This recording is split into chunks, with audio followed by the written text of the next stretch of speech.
called to be present in the insemination procedure at the beginning of the book, and like he calls it like a comment performance by his imperious father, and he hasn't been given the car that he wanted.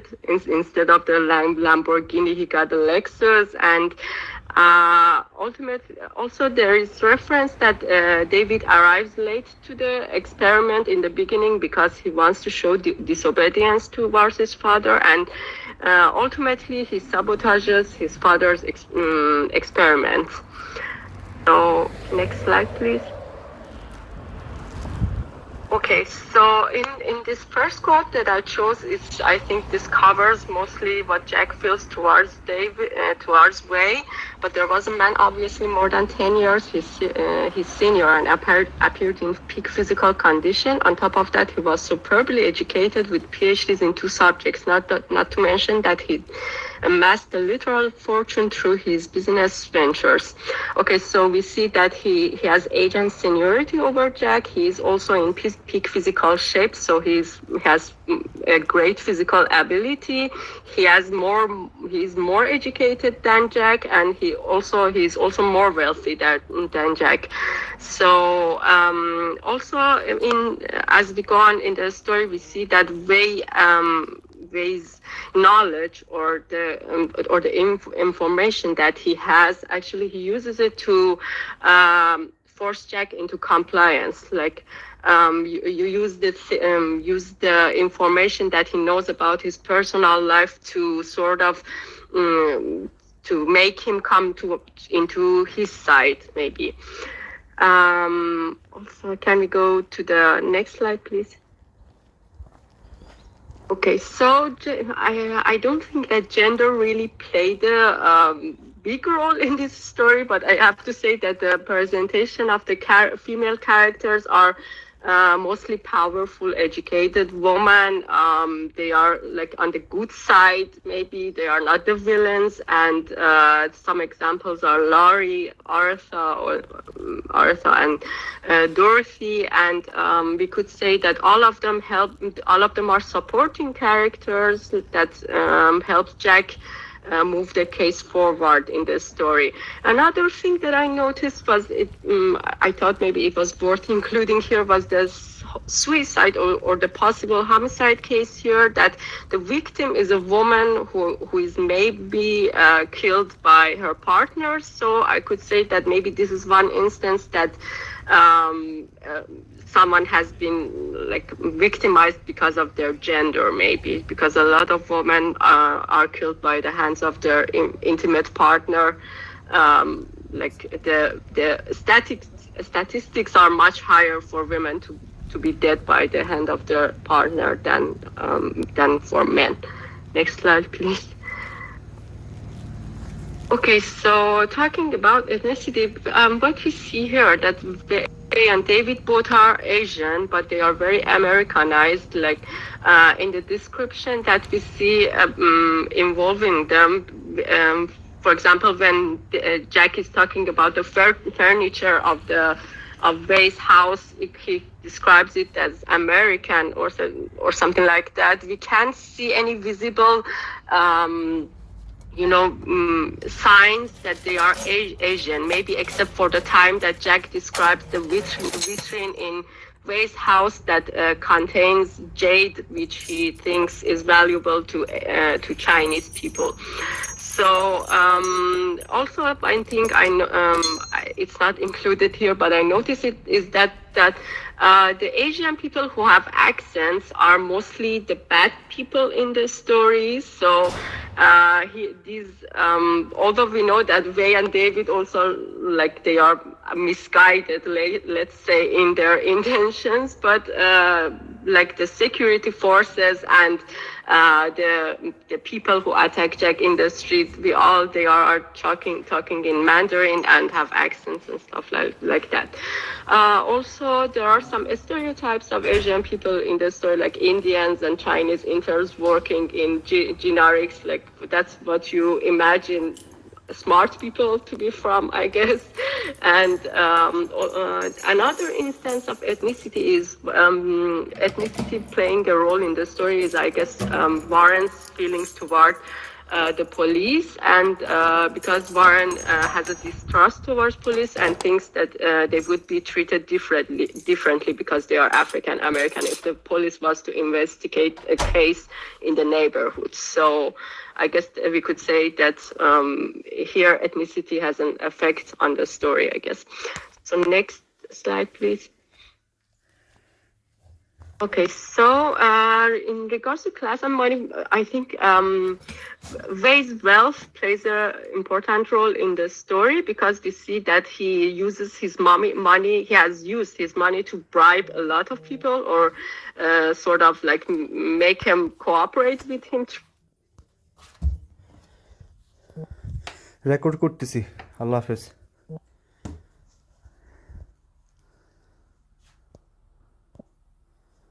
Apartment that she is living in, that she has that Wei has been covering for her, and also we see that the Bannon family look like they have won the lottery, maybe because their house looks so good and there's a new car in front of the house. The husband has received a new job working in the Dover Valley Hospital, and also, the role of in the last not quotation, but the last thing that I mentioned is that both Manhattan General Hospital and Dover Valley Hospital have also been sort of bought out when they were at the verge of bankruptcy. So their like weak economical position maybe put them in a position to be taken advantage from. Maybe next slide. So here, when money and politics, I guess you can say that they are very intertwined with each other, and there's a close interrelationship between money, politics, and healthcare. Like I will read this quote from here. Auto Pharma is expanding in China by replacing local remedies. Prices are being controlled. Here in the United States, that's not the case because your politicians are dependent on pharma campaign donations. There's much more money to be made here in all aspects of healthcare, even if there are more problems with labor. Okay, so what we see is that basically politicians receive money from pharmaceutical companies who are responsible for healthcare, maybe, and that is why the healthcare is sort of a business in U.S. because the politics are kind of dependent on it, and you can say in the character of Charles Kelly, he is a person that is a businessman that has been put in charge of a hospital rather than looking for a doctor to be the chief of the hospital. There's this businessman who is trying to bring money in for the hospital, and he has connections with the main political figures, such as the mayor in this story, and he uses this connection to maybe make Jack like quit his job or like make them take down Jack from his job. And also we can see that the Chinese government is also using money as a way or the control of his capital in China to exercise power over Wei and make him stay in China rather than pull out all of his capital. Next slide, please. Just 1 second. Okay. No, there's no way you can record the session right now because we would need permission by every single student that this session can be recorded. And I should have asked that at the beginning if we wanted to do that. So please do not record the session. That's not possible right in the middle now, okay? I know this is a dilemma that you're in because you cannot hear, but you can ask for help from other students, but please do not record the session. That's not possible.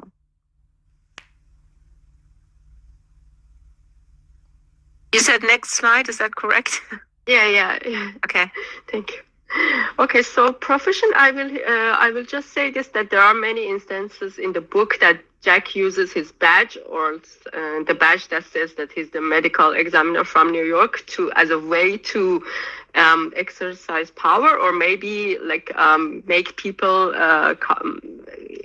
cooperate with him. I would say that there's the first quote is about the time that he goes to the Carol's family, Stuart family, and wants them to answer question about Carol. And the next one is about when he goes to the superintendent at Carol's apartment and also wants him to open her apartment's door for him. And also you can see that the respect of the police officers show towards him changes when he says that he is a medical examiner for NYC or CME. Also, sorry.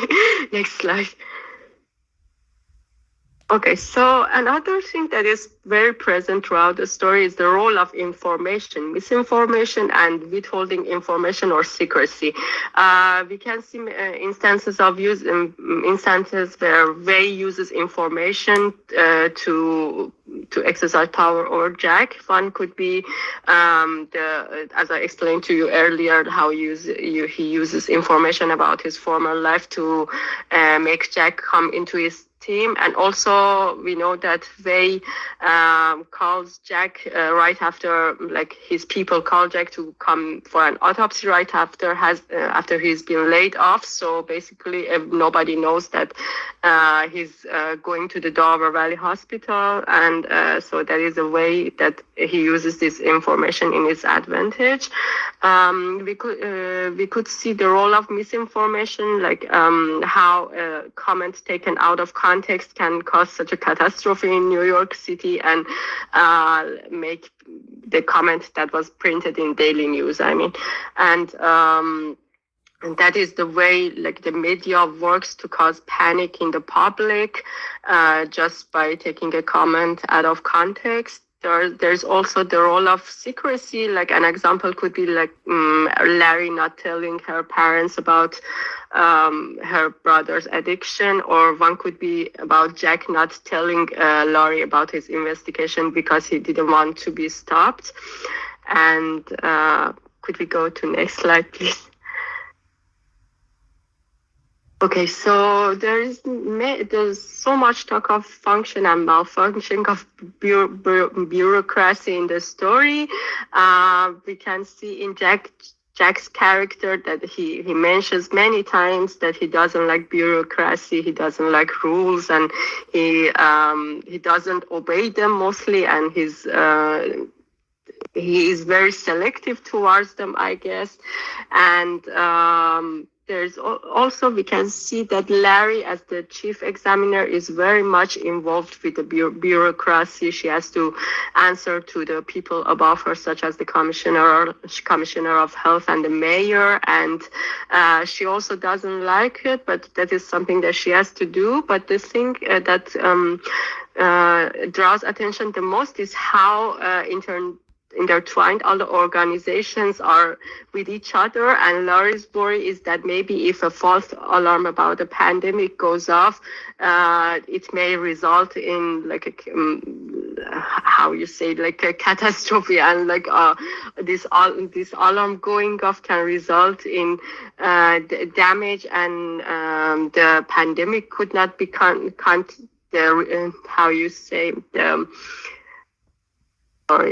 I forgot them. The losses cannot be managed if a false alarm does go off in a situation like this where a pandemic hits. And ultimately, that is what happens in a story, and there are no checks and balances to contain this panic. So that could be an example of malfunction of bureaucracy. But also we have Wei here, whose disregard with bureaucracy has resulted in the death of people. Like, for example, there was supposed to be a last check before the organ transplants that was avoided, and that could have maybe saved the life of Carol or other people who were infected with a virus. And so maybe this is an instance that bureaucracy could have been something good, like following the rules for FDA and other organizations could have resulted in the patients not dying. Next slide, please. Okay, so again, religion, the instance that I noticed that religion had an actual influence on the story was how the Stuarts have disowned their daughter because of her sexual orientation, and because she was from the age of 13, she discovered that she was a lesbian. Also, there's this passage about Jack, how Jack has lost his faith and has become an atheist due to him losing his family in the plane crash, just because he didn't believe that such a Christian God could bring such disastrous fates upon people, I guess. Next slide, please. Okay, so we can see the role of personal relationships in the story. We see that Jack receives a lot of favors from people in the story, like his personal relationship with people affects the way he moves the case forward. Something else that I noticed was that in street basketball, you had to go through a process of initiation, I guess. Then a senior member can introduce a newer member to the group, and that's how the politics in such a situation works. So maybe a personal relationship is needed in that instance for a person to be able to become member of that group. So that is how Aritha joins the basketball team, I guess. Okay, so now we come to setting, language, and imagery. So the story is set in New York City, New York, and Dover, New Jersey, and except for the beginning, where is on April, I don't remember the date, but it's the day of the insemination procedure. The rest of the story takes place in the course of 4 days, from November 5th to November 8th, and the author uses descriptive imagery, mostly visual imagery, which is rather straightforward. We don't see many use of literary devices, and there's also many uses of proverbial and colloquial language especially in the dialogue of characters. And Jack uses sarcasm very much throughout the story. We can see the use of medical jargon, like in the description of the dissections and everything else that is going on. And also there are a lot of acronyms regarding the institutions and maybe the medical equipment and stuff like that is used in the story.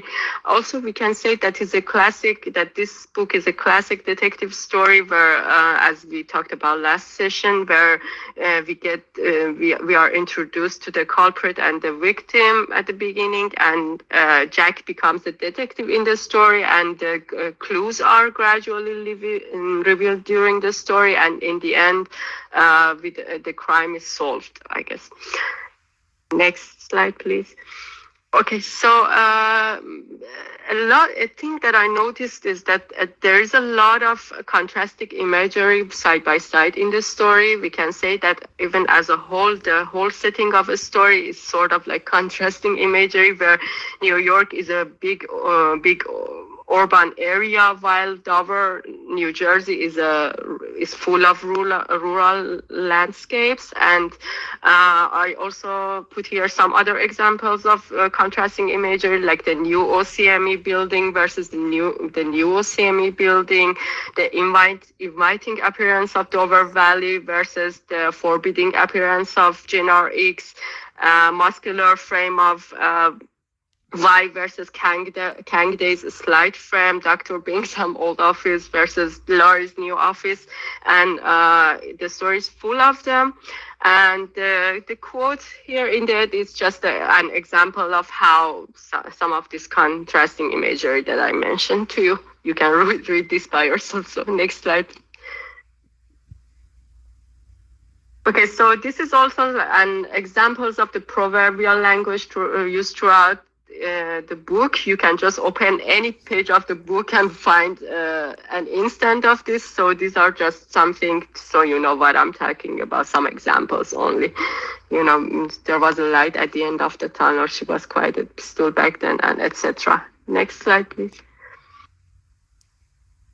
Okay, so we see some instances of foreshadowing in the story. That is when the author suggests that something is going to happen. Like an example is that here in the first quote, his plan was to concentrate on the subway. That what he didn't know was that by doing so, he would be facing more surprises. So in this instance, we kind of know more than Jack, because we know that something is going to happen, but we don't know what it is. We have to read on to find out what it is. So the author uses this for creating suspense. Next slide, please.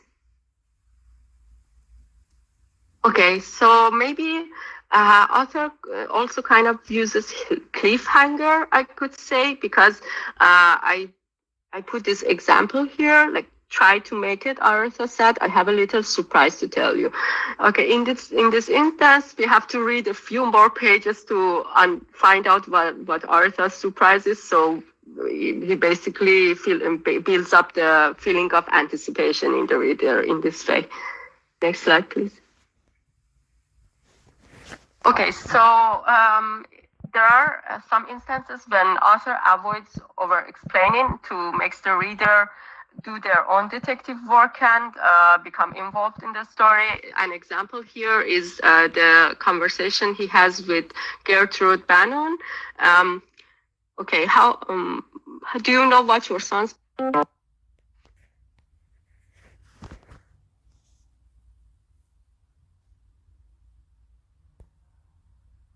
Bannons had been paid and Colores had been given a job at the Dover Valley Hospital. So the thing is that we know that with AB negative blood that the donor was supposed to have, it is impossible for his parents to have been, one of them to be O negative. One has to be A and one has to be B. So this is the way that Jack doesn't explain this to us, but this is how he understands that Gertrude and Clarence are not the victim's parents, or there's some sort of lie going on at least. Next slide, please. Okay, so there are instances of metaphors and similes that the author uses for creating characterization, I guess. And for example, in this description of Kang Do, his eyes had a beady look that brought to mind a bird of a prey. So we know that Kang Do is a spy, so maybe the bird of a prey reference here could be a reference to him being a spy. Also, the author says that Kang Do is sitting apart from the table that Wei and Jack are sitting at. So maybe that is also that also emphasizes how he's a spy, like he is sitting on the side observing rather than being involved. And there are other examples of like I said, about characterization. We could move to the next slide. Okay, so there are other examples of irony, but I included these two because I just wanted to make sure that you knew that there was irony used in the story. In the first quote, the nickname of New Jersey is Garden State, but Jack says that it is just as filled with concrete as New York City. So this could be like an example of irony where it is named Garden State, but there is just as much concrete. If I could, I think I conveyed what I meant. So maybe we can move to next slide. Okay, so there are many allusions in the story, but the most important one, I think, was the reference to Hamlet or Shakespeare, which you can see, although Dr. Lin seemed unfazed, the other two were clearly discomfited, raising Jack's curiosity and reminding him of the Shakespearean quote, something is rotten in the state of Denmark. Okay, and then driving north on Lake Denmark Road. So we know, I looked this place up on maps, and this is a real place in New Jersey, but I think maybe it was the intention of the author to put Wei's house in this place, so it comes to our minds that something sinister is going on with Wei and his operations, maybe. So next slide, please.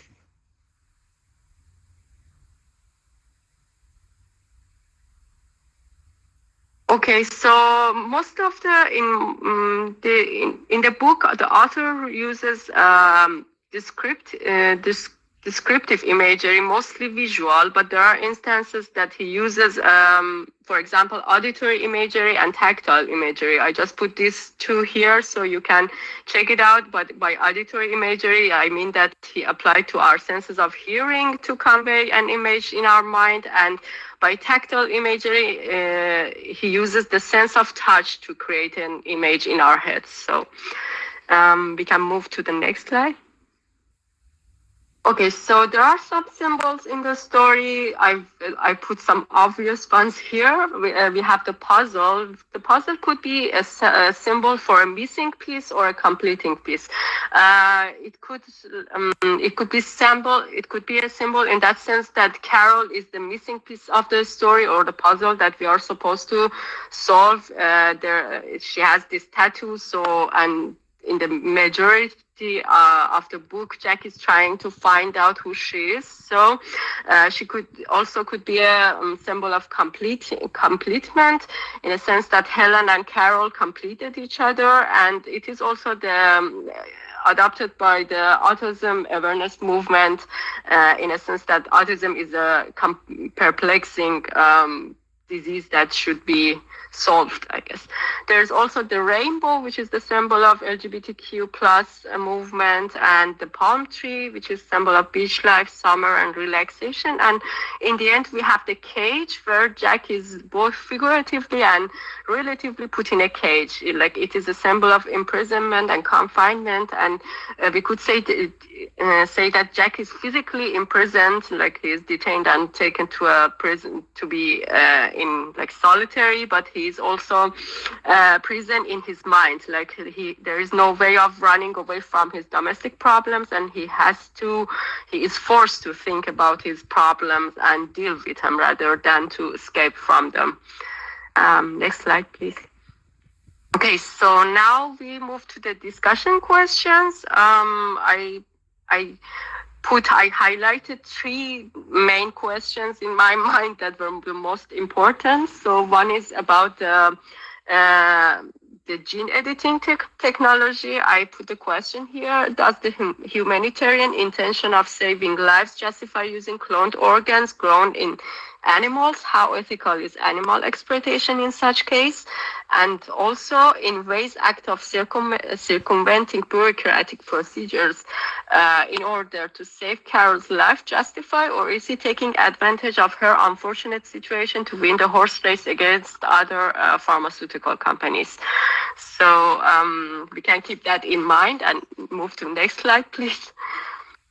Okay, so this question was raised by Professor Virkler last session, so I thought maybe we discuss this session. And why don't we feel as antagonized by David as we do by Wei? Like, we instantly have this feeling of dislike towards Wei, but we are not as angry with David as a character in the story, but he is just as much responsible for the death of 7 people in the story. So what's the reason behind that? Next slide, please. Okay, so also there is the question of trustworthiness of the police, I guess. So I included this quote from the book here. It had taken years for the OCMA to establish a degree of political independence, particularly from the police or the people who control the police, so as to become an unbiased voice for the dead. The importance of such independence was obvious from the 3 autopsies Jack had done that very morning. So we have 3 cases here. One is a death in custody by lethal chokehold.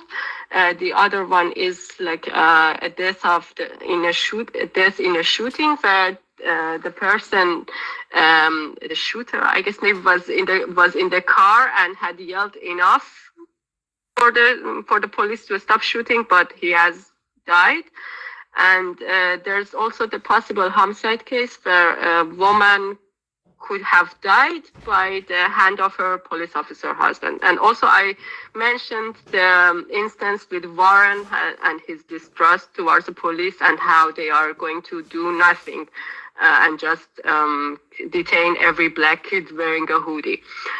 So I think that's about it. And next slide is the sources that I used for this presentation. I thank everybody for their attention and listening to our presentation. Thank you very much. You very nicely summarized your slides, so it wasn't all that long, although it was still quite long. But anyway, you had a number of very interesting points, and I would suggest that at some point we do go back to your discussion questions. But maybe we start with questions the audience, the students may have, or comments if you want. Leon. Yeah, I found the points that you raised interesting as well. One comment I wanted to make, I think we discussed before, was in the language section, I believe, although there were some insinuation or trying to add to the suspense by saying he didn't know what happened, I found the language to be quite repetitive and somewhat underdeveloped, especially with the way, as he said he didn't know what happened, but he always took the direct route in sort of creating such suspense, even though, one of the classic ways you could do that is by show, not tell. I didn't find that element to be very visible in this book. Another problem was that his sarcasm was heavily insinuated instead of just done in passing. It could have been more interesting and more appealing to the audience had he just used sarcasm instead of saying just another one of my sarcastic comments, or I couldn't stop myself from being this sarcastic. And then there's the use of the word interesting, which became so repetitive that I wanted to, I don't know, I didn't know, it was truly terrible. Like after saying interesting, he said, my new catchphrase has been catching on, and then he would repeat the same thing even after saying interesting. So I did not like the language in this book a lot. Other than that, I think we could discuss the rest with the ethical questions that you raised. But that's my main point. Leon, what kind of conclusions do you draw from that? I mean, you said basically that the language was not, let me use it, interesting. But what would be the conclusion? I mean, it could be just poorly written, and we can come to that conclusion. But it could also be perhaps within character. Could we also maybe say that? Well, high culture and low culture is not necessarily a distinction that we should make, but we could certainly say that there are different characteristics of different pieces of literature. And I mean, one conclusion that Leon seems to make is that Robin Cook is unable to write properly in the sense of making it more interesting. What do you think? I think he may lack some technical skills because it didn't just extend to the protagonist, but it also had to do with the other elements of the book. So even though it could be attributed to just the character thinking that way about himself, I think, no, he wasn't maybe that good at writing, I think. But maybe I think his main point wasn't the beauty of descriptive language, or he didn't care much, I think, maybe about the way he wrote, more in comparison to the point he was trying to make. I think maybe he was more plot driven than language driven. So. But what would you say is the difference in let's say in our understanding of the character Jack Stapleton? Let's say Robin Cook had not commented, had not Jack himself comment on the sarcasm. So if Jack had not said another one of my sarcastic comments, but had simply made a sarcastic comment, what would have been the difference in our understanding of the character? I think it would have given us space to interject, to make our own assumptions about Jack rather than being told what to think of him. And I think that is an important element in any kind of literature. It is important for the audience to feel like they are forming their own opinion and saying, instead of being told what to think. Yeah. We have been fed or told exactly what to think of Jack, I think, or who Jack is, instead of making our own assumptions of who he is as a person. Mm-hmm. That is partly true, but at the same time, Alina wrote something in the chat which I think is also important to mention, and I hope I understood you correctly, Alina. Self-reflection. So the fact that we as readers can read Jack thinking another one of my sarcastic comments or whatever tells us that Jack has this idea of self-reflection, that he is aware of what he's doing, that he's working on it and trying to avoid this, is not quite succeeding.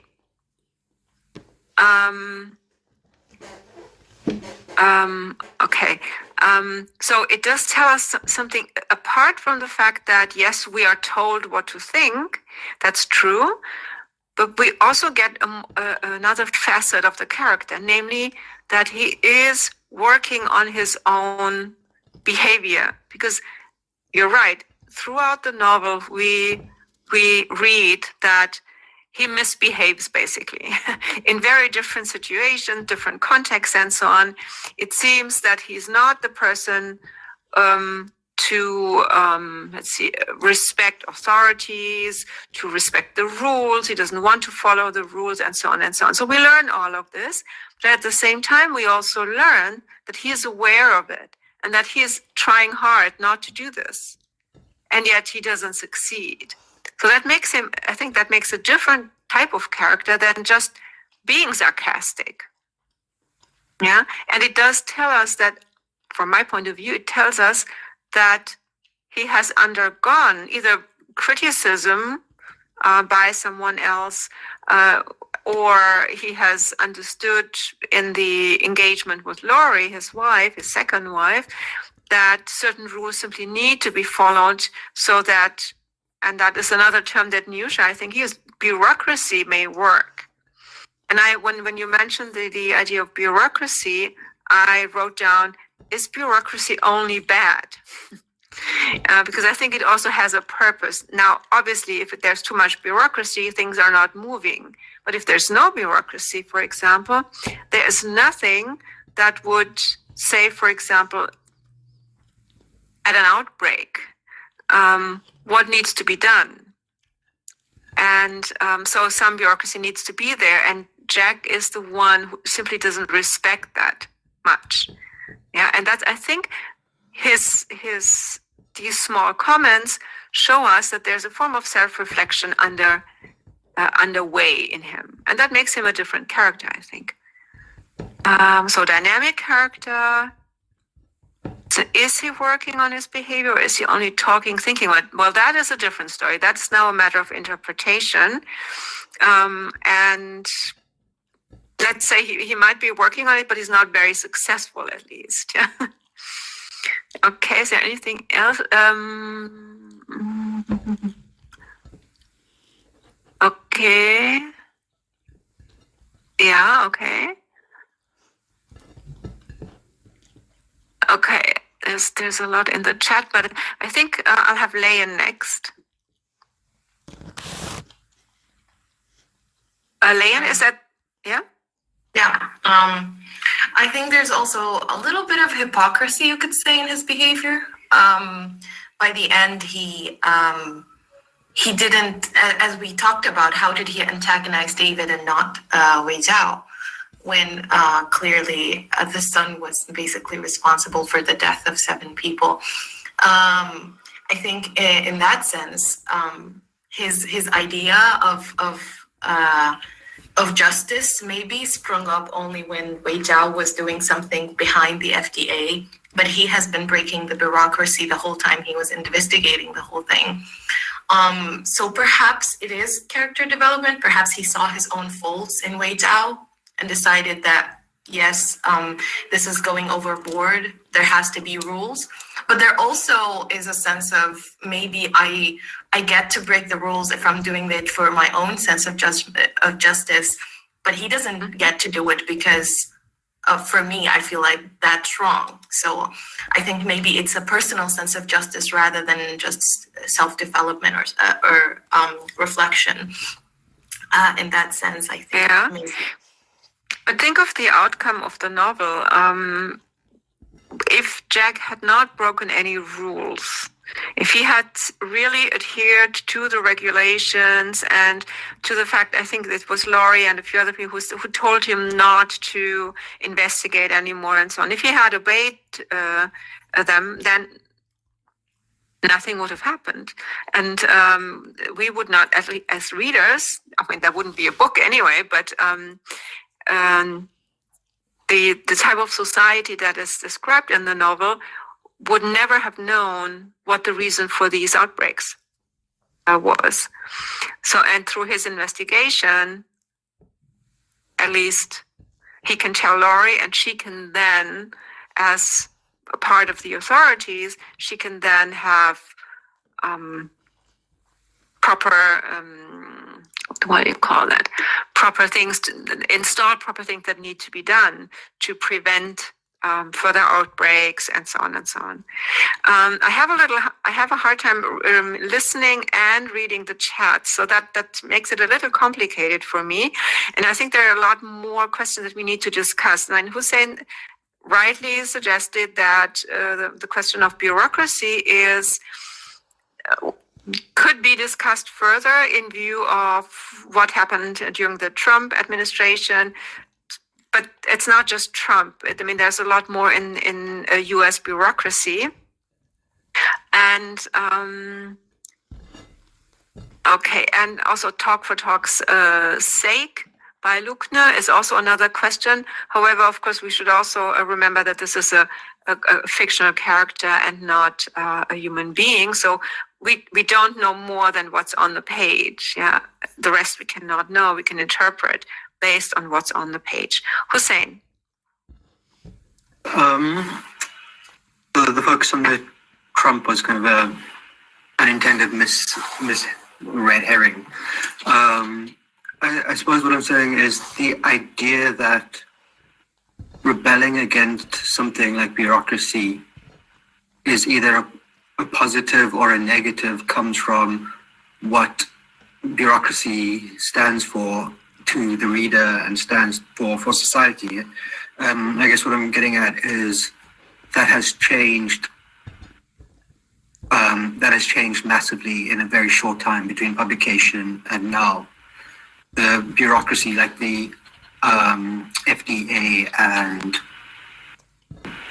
these type of supposedly neutral organizations that are just supposed to manage, that are just supposed to safeguard, we've seen globally, not just in the US, how politicized they've become and how things that should be simple, like a mask mandate, that should be a simple bureaucratic endeavor, becomes massively politicized and massively polarized. So reading this in 2017 or 18, we could think like, oh, this guy is incredibly, he's a maverick, or he's irresponsible by going against the bureaucracy. But reading it in 2021, 2022, I wonder how different our reading of someone who doesn't follow the rules, because we've seen that the rules don't operate the way they're supposed to, and these supposedly autonomous or independent branches of the state that are supposed to be separate from politics have become highly politicized, even in something as basic as life and death medical issues. So I think just the kind of social context and the political reality has changed rapidly in 3 years, and I wonder how that makes us interpret the character's actions differently. Yeah, okay. What do the others think? I mean, Leon says, I agree, especially with Zhao. I'm not sure with what you agree, Leon. The fact that we read the characters, or we would read the character differently, depending on when we read it, that's certainly true. Yeah, Leon? Yeah, definitely. I think since I read it in the current, in light of the current news, I did not antagonize read Dao as you should have. I think maybe had you read it before. I think David felt like a marginalized antagonist in the story, sort of the villainy, villain-like acts, not villain-like. I believe the acts that were considered morally wrong that he has done in order to further his agenda is, for me, seen in a brighter light now that we have seen actual transplants happen and succeeding. So the scenario, the hypothetical scenario of what if Wei Zhao succeeded, this whole situation wouldn't have happened, but also David would sound like more like a conservative, neo-nationalist who just wanted his father to come back home or to stop his company from succeeding in the U.S. Yeah. So reading this before and during and potentially at some point after the pandemic makes a difference in reception. Yeah. Marie in the chat says also, is Jack, I guess, supposed to be likable? I don't know what he's supposed to be, but the question is, how do we read him? Do we read him as likable or not? I mean, the last time when I raised, and this is one of the discussion questions Niusha also raised, when I said, well, first of all, through whose perspective do we view Wei Zhao and his son David? We see it through Jack's eyes. And I think, Niusha, you had a great quotation there. I think Jack thinking that he is happy that he was, that someone came to rescue him and so on. So we see that, and in a way we're happy with him that he gets out of this cage, as you also said, and we also see both David and Wei through Jack's eyes, because he's the focalizer. And to what conclusion do we come? Do we, and I mean ethnic or moral conclusion? What about David and Wei Zhao? Do we condemn Wei because he is making these? He's putting these experiments into practice. That he is doing these transplants. Heart transplants with the help of pigs and then into human beings. Is that something that we can accept or not? And on the other hand, David, who is sabotaging his father's experiments and thus, well, not deliberately, but also causing the death of a number of people. Is that something we condemn? But what do you think? So we see both, and we see that Jack cannot make up his mind. I mean, he's happy that he's released, that he's no longer imprisoned and so on, that he has been saved. But on the other hand, we also know he has been saved by someone who has let a death happen, who has almost, well, not actively, but who has risked the life of a number of people. So what do you think? And maybe, let's see.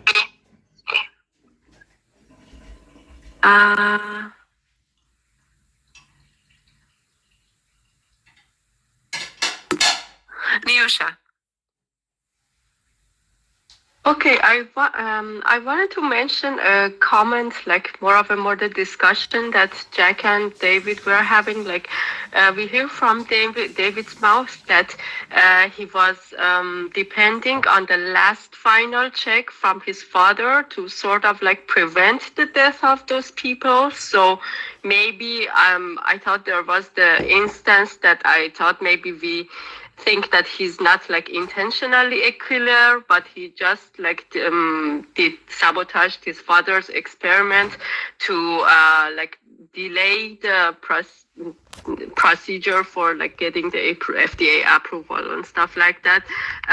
But he also depended on the last final check by his father's team in order to prevent the patients from dying. So I think maybe partly the death of those people is on way as well because he didn't perform that last final check. So maybe that is kind of like alleviates our dislike towards David. Maybe I thought that was some point that I noticed in the book, but I don't know. That's just my opinion, maybe. Yeah. But is it justified that David tries to sabotage his father's work? I mean, he says it's justified because he doesn't want him to be successful and he wants him to return to China. Or at least the company return to China and not stay in the United States, which his father wants. And that seems to be it as a reason for sabotaging it. So how do we evaluate this? And I think it also has to do because through these two people, we also learn about China. Yeah, this is another door that's opened up to us to see the debate that seems, according to this novel, seems to be happening in China. Melika?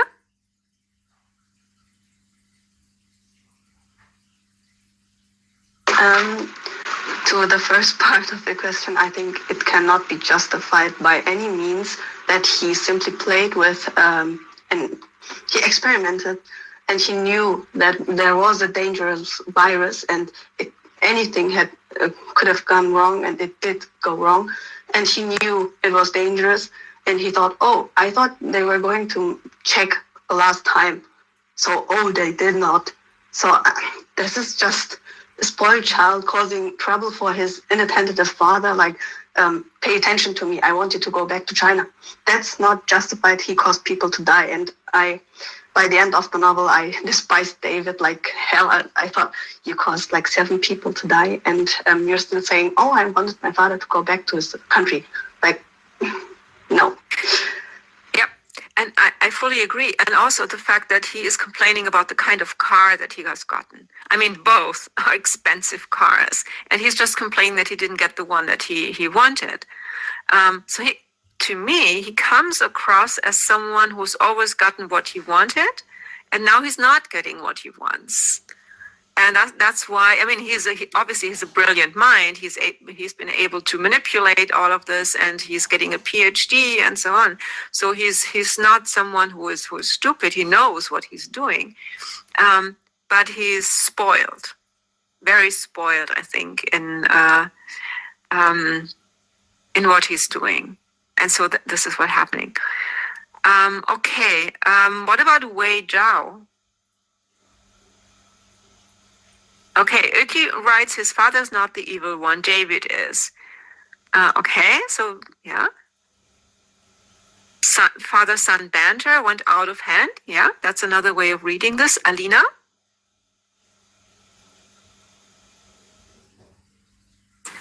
I disagree with Oku on that. I think his father is equally evil.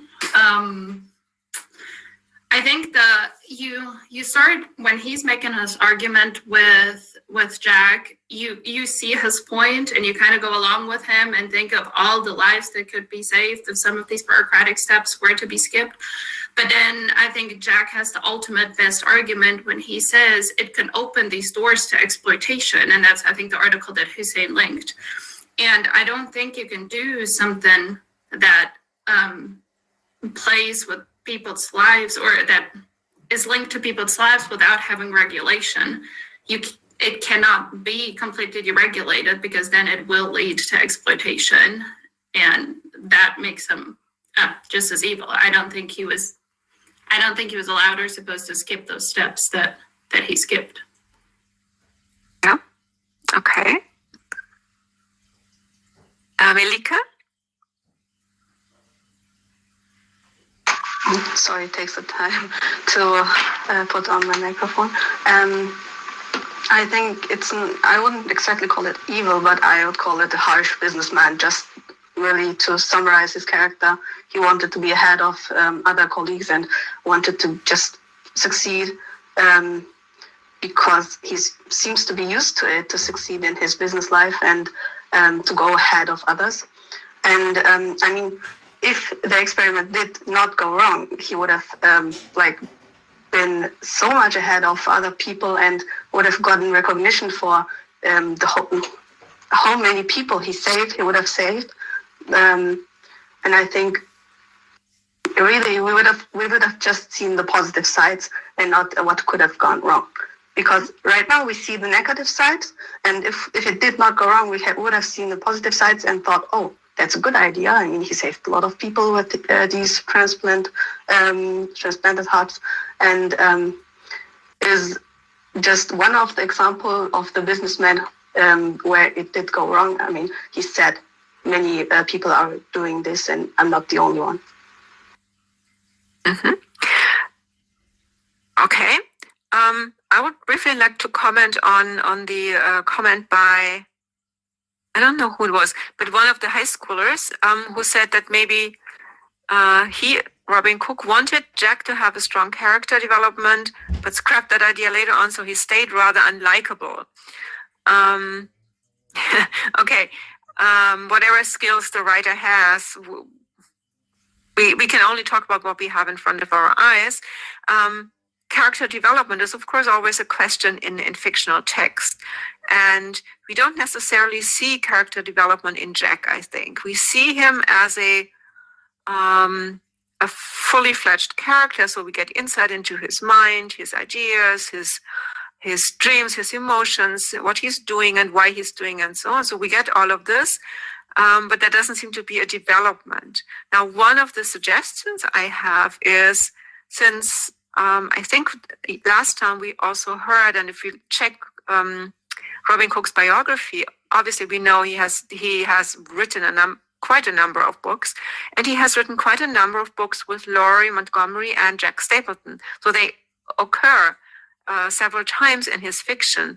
So now, question of character development, it would be interesting to see if there is indeed a character development, that perhaps the fact that he constantly thinks about his own sarcasm did play another role in another novel. And thus maybe this is is a sequel to something else.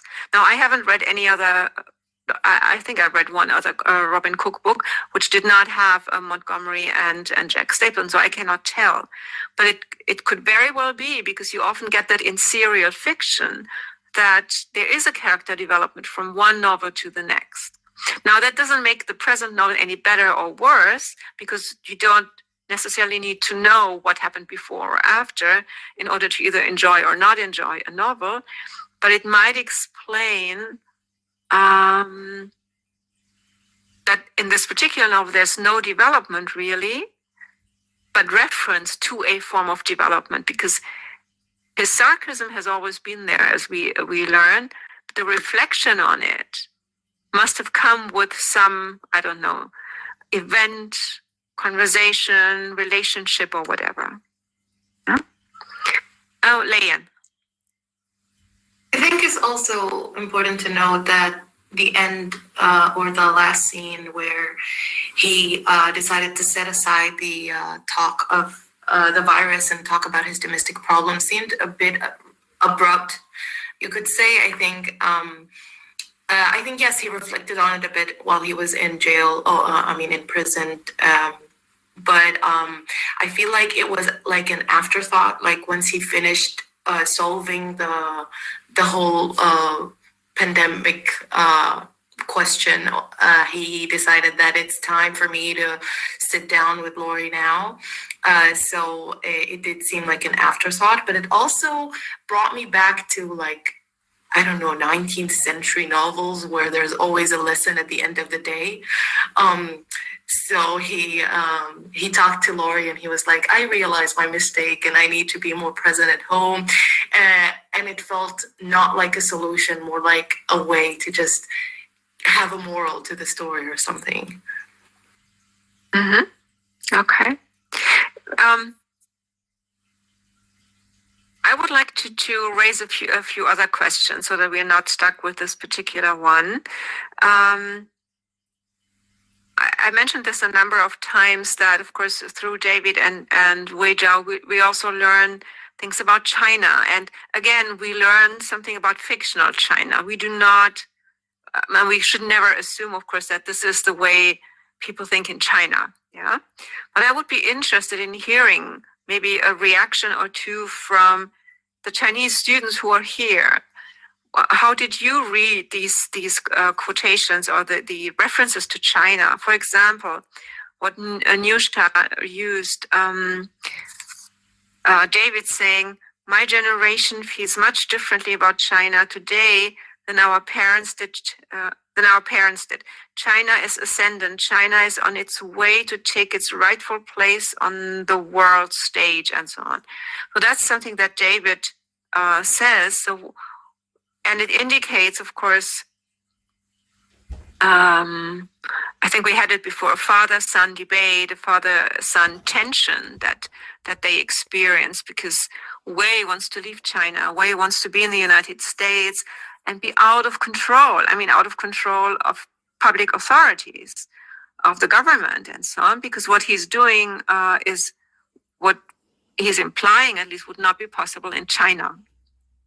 But seems to be possible in the United States. So maybe, I don't know, if any one of the Chinese students, I just need to check if there are any here today, would want to comment. Yeah, there are a few.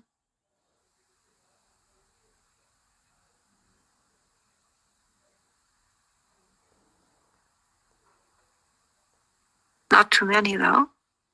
I don't know. Okay, great. Wu Zhao. Okay. Thank you, Professor, for calling some Chinese student for this issue. So I'll talk about from my perspective when I saw when I read this code that we actually said that in China this is not possible because the Chinese government will actually control the capitalization on doing what he is trying to do. And I think this is, from my perspective, it is my own opinion. I think it is correct because the high-tech industry will often go with the Chinese government. So the government will actually have a really tight eye on what is going on in the lab. So it is really not possible without the government's consent to do something like this. But it is actually also, I think it's also illegal in America. Even he is also he is doing this now, but this is not illegal because he doesn't pass some organization for the legal checking, things like that. And also I think, but there is something wrong about Zhao Wei because he set himself as a nationalist, but his father is very Americanized because of Cultural Revolution, things like that. This is not the case at all because for me, those who actually will accept foreign culture in China, they will actually immigrate to, for example, America, for example, Australia, long before, rather than waiting there until the capital is controlled by Chinese government, for example, Bank of China.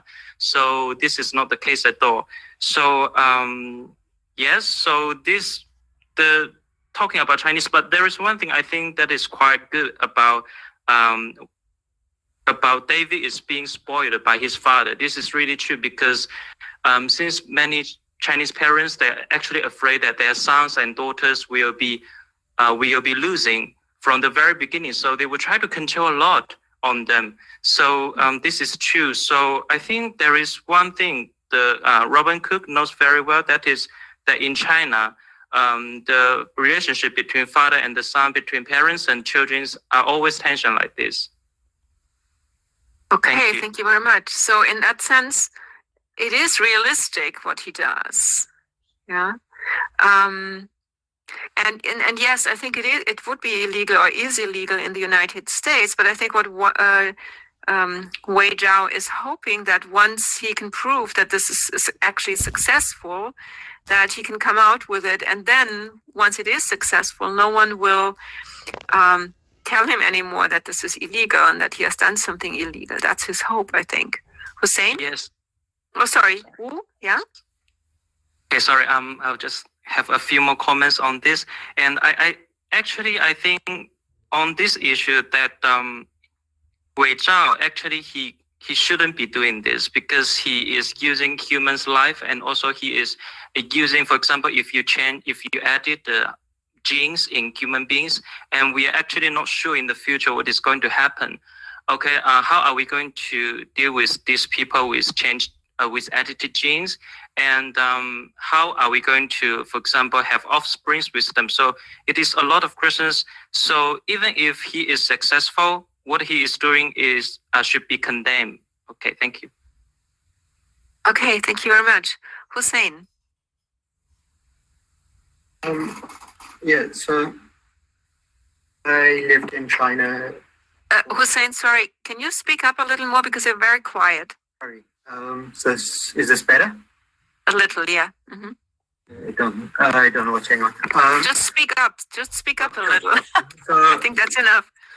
So, I lived in China for a while, and I recognize some of these kind of generational tensions just from Chinese friends that I had and co-workers.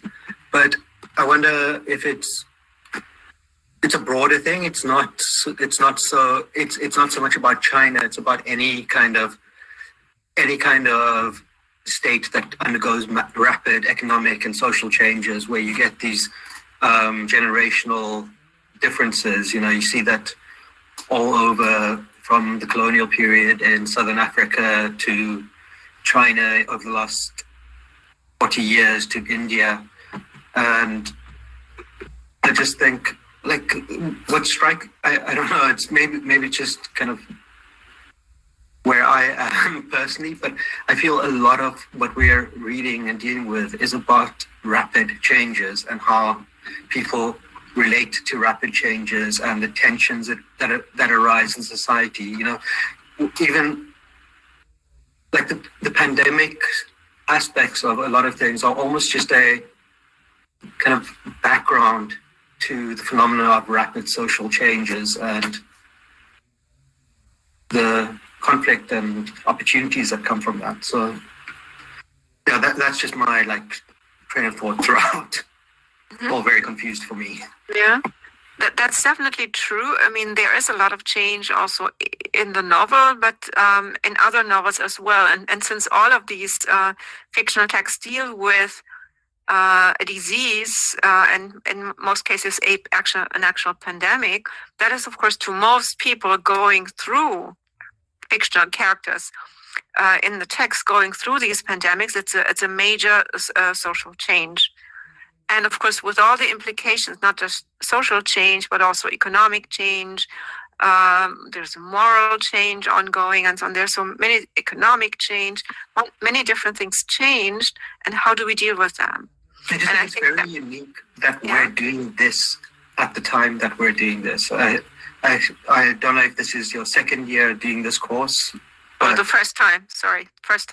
Yeah, so I just think it's like a really, really interesting and unique opportunity to be academically engaging with something that is so present and so unavoidable to everything. Like, no matter where we come from, sitting online here, we've all dealt with the craziness of the last 2 years, and I think that's fascinating. Yeah. I mean, I have to say, the first time I do this class, it's not the first time that I do some of the text, except for the novels. I have not done them before. I mean, I've done Edgar Allan Poe several times, obviously, and I've done O'Hara twice at least, and so on.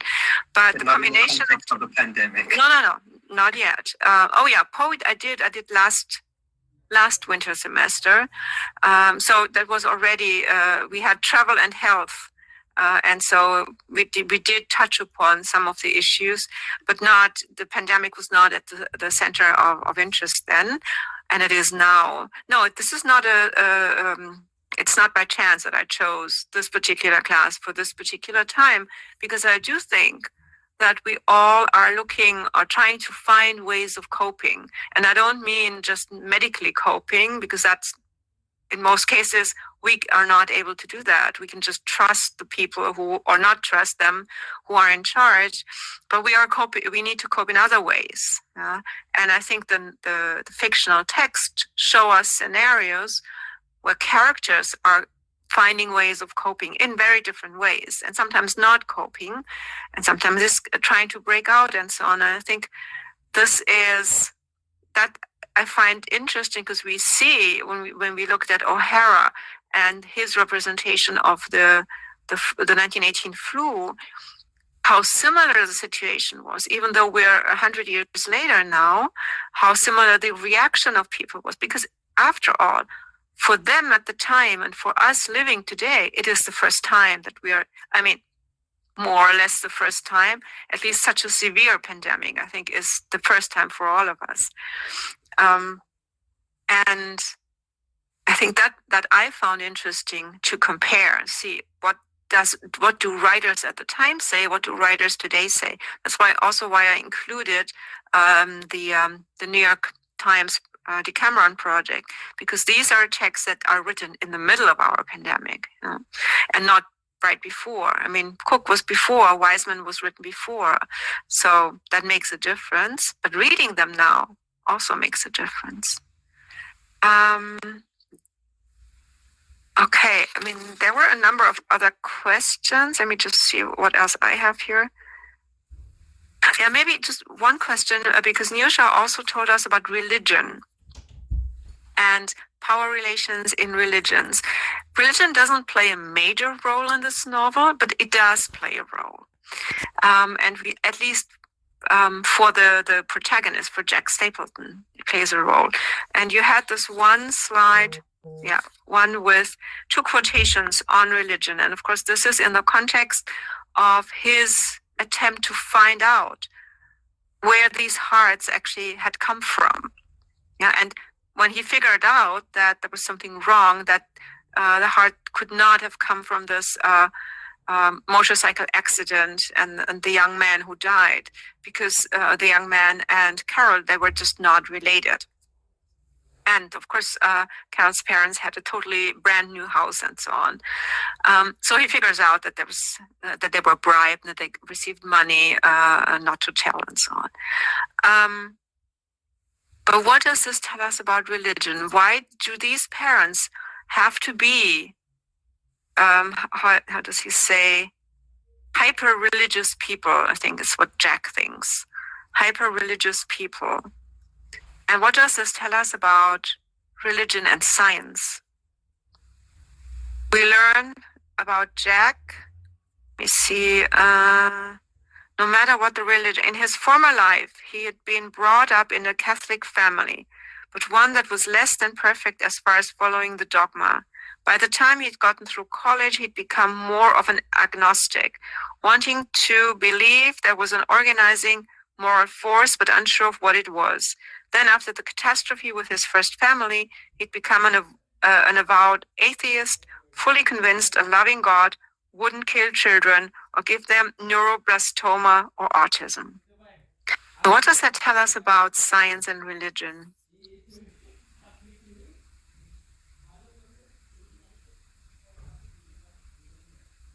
If a scientist, Jack, thinks in this way,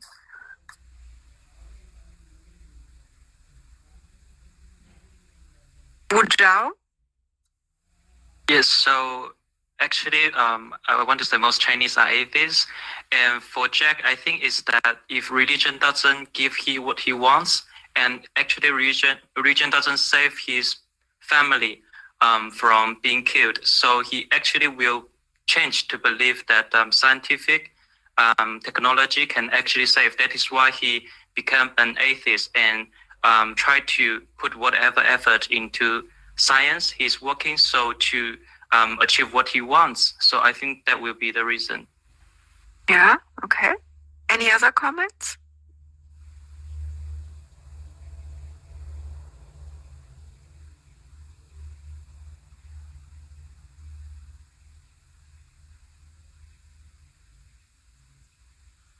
Niusha, would you want to have the final word? Because I just also realized that we are at the end of our session.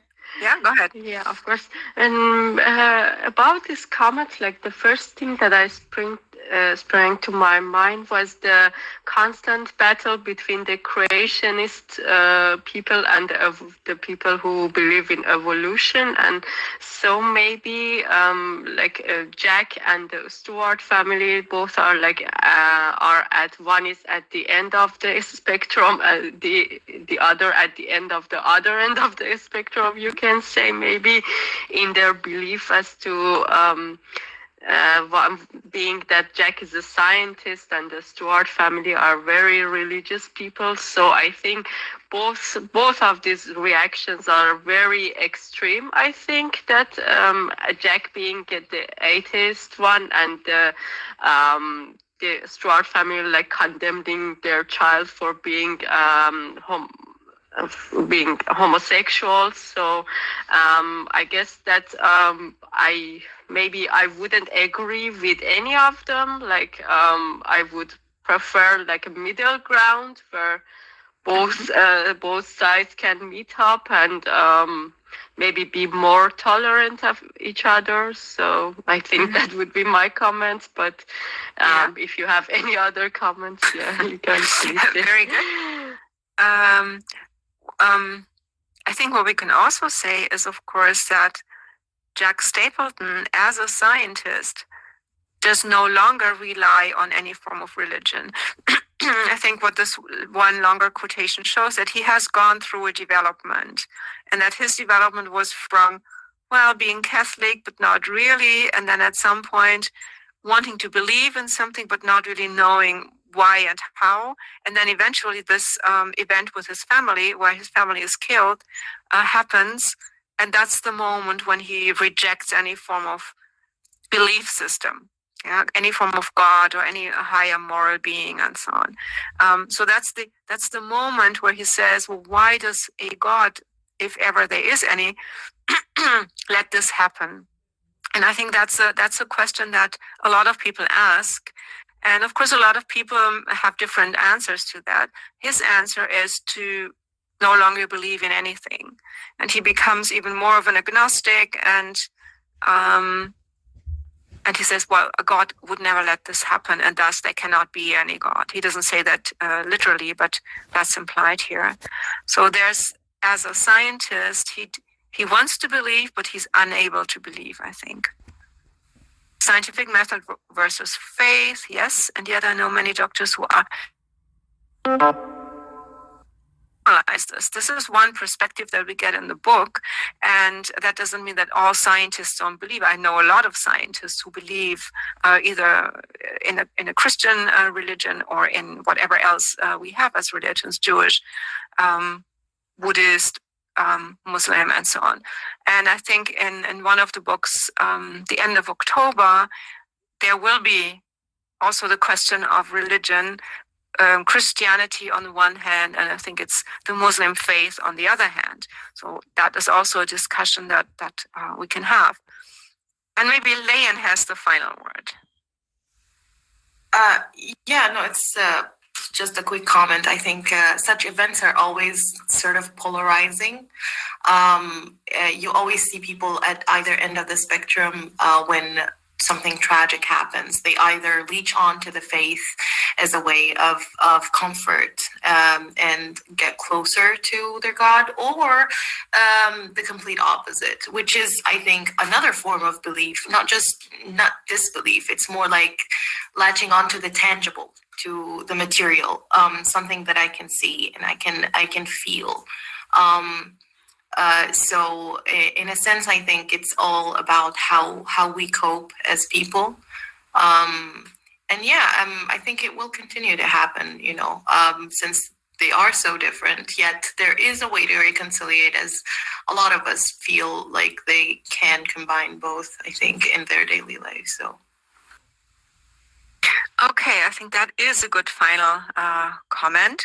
So I would like to thank everyone, first of all, Nusha for her presentation, and then also for the people who asked questions, also to those who listened and contributed in the chat. And thank you to the high school students who have come today to get some insight into university teaching in pandemic times, teaching the pandemic in a pandemic, I think we could also say. And thank you also, where is it? Anna Packmore, for your comments, highly appreciated. There's one more comment. An administrative question. So first of all, let me end the session, but then take your administrative question. And don't ask me whether we'll meet online next week. I don't have an answer yet. Okay, Hussein.